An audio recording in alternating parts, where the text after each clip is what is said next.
What's up everyone? If you're new here, my name is Kohen Hansen and I'm a professional photographer and videographer based in Brisbane, Australia. Now today in this video we're going to have a quick look at a photo from a studio shoot I did a while ago and just discuss how Lightroom masking can be used to make some really fantastic changes to your image. So looking over at this image, we've got our model against a grey backdrop here. So already this photo looks nice, but I'm going to make my first few adjustments just to get the photo to where I want it. So I'm increasing the shadows, adding a little bit of contrast, bringing the highlights down a little bit, and adding a little bit of vibrance and saturation. Not too much because we can make a few changes later as well. Now, I'm pretty happy with how that is at the moment, and I'm happy with the composition of the photo. I'm gonna head over to the Lightroom masking tab, and straight away I'm gonna select the background of this photo.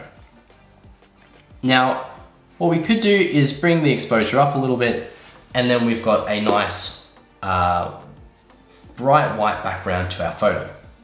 And that looks good already. But another thing we can do with this background selection is actually change the color of the background.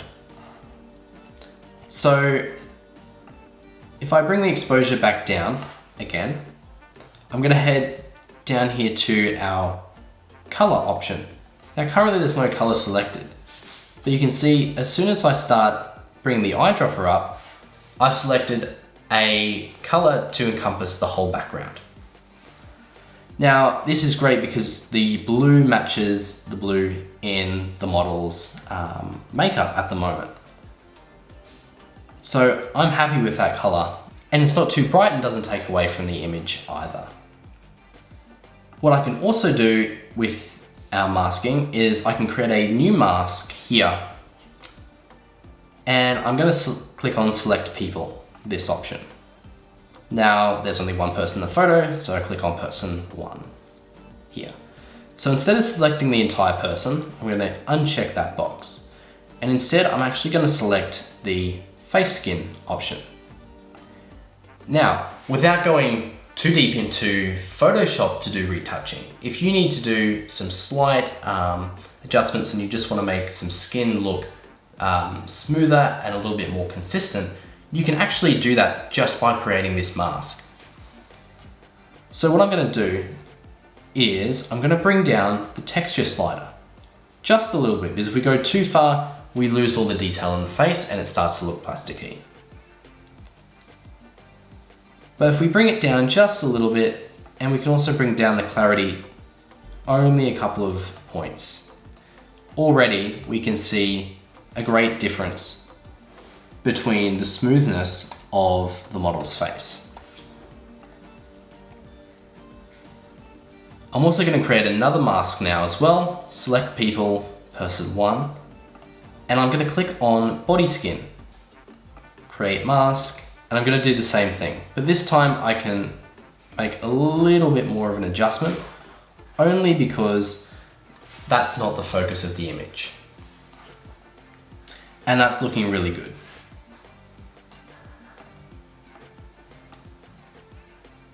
Now, I'm going to make one more selection, and that's of the hair. I want it to be a little bit darker, so I'm going to add a little bit of contrast just to that part of our image. And as you can see, that already looks fantastic. So if I take that mask and turn it on and off, we can see it's just darkened the hair a small bit. And turning all our masks on and off, you can see what a massive difference that's made to our photo in the end.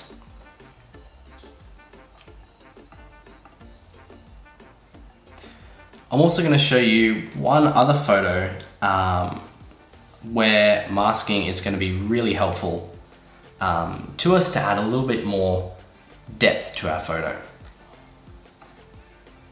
So here, after I make a few basic adjustments just to make sure the model's face and body is correctly exposed.